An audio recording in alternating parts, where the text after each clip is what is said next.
कांगड़ा जिले में फतेहपुर उपचुनाव के तिकोने मुकाबले में बीजेपी के लिए प्रतिष्ठा का मुद्दा बन गया है। हालांकि ये सीट कांग्रेस के सुजान सिंह पठानिया ने सन 2017 में जीती थी और उनके फरवरी में हुए देहांत के बाद यहां से उपचुनाव हो रहा है।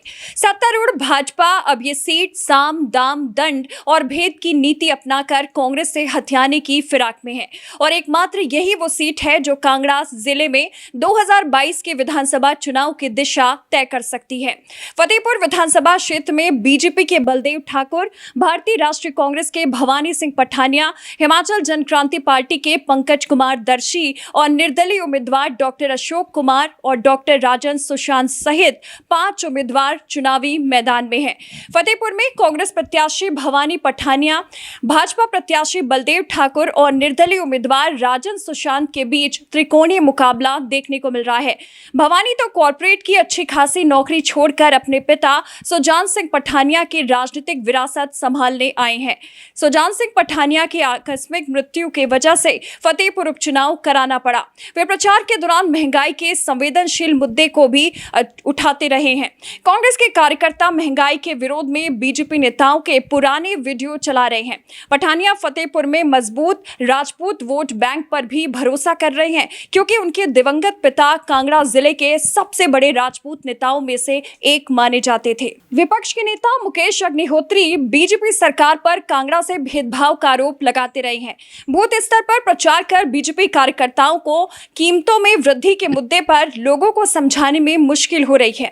भाजपा अपने उम्मीदवार बलदेव ठाकुर पर भी भरोसा कर रही है जो कि जमीनी स्तर के पार्टी के कार्यकर्ता रहे हैं और उनका अपना वोट बैंक है। उन्होंने सन 2017 का विधानसभा चुनाव एक स्वतंत्र उम्मीदवार के तौर पर लड़ा और लगभग 13,000 वोट हासिल किए। अब की बार पूर्व सांसद कृपाल परमार को चुनावी मैदान में उतारने की तैयारी चल रही थी, लेकिन किन्हीं वजहों के चलते बीजेपी ने उन्हें टिकट नहीं दिया, तो ऐसे में उनके समर्थक काफी नाराज भी दिखाई दे रहे हैं। बीजेपी के पूर्व सांसद और फतेहपुर से 5 बार विधायक रहे निर्दलीय उम्मीदवार राजन सुशांत भी प्रबल दावेदार हैं।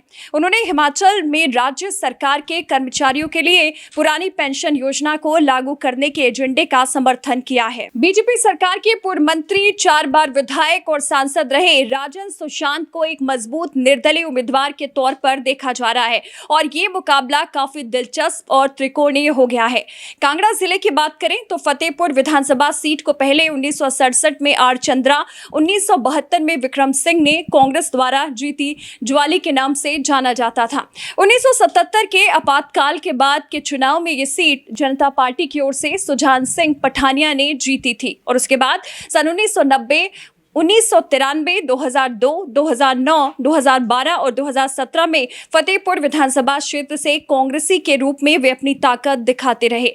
1982 के चुनाव से पहले पठानिया कांग्रेस में शामिल हो गए। डॉक्टर राजन सुशांत ने यह सीट 1982 और 1985 में भी उनसे और बाद में 1998 और 2007 में जीती थी। इस सीट से 7 बार विधायक रहे सुजान सिंह पठानिया के निधन के बाद ये सीट खाली हुई है। बेशक चुनाव का खुला प्रचार बंद हो चुका है, लेकिन अंदर ही अंदर जो प्रचार चल रहा है तो 30 अक्टूबर तक ये 2 दिन काफी गहमा गहमी भरे हो सकते हैं। इस रिपोर्ट में बस इतना ही, लेकिन आप देखते रहिए एनवी न्यूज। नमस्कार।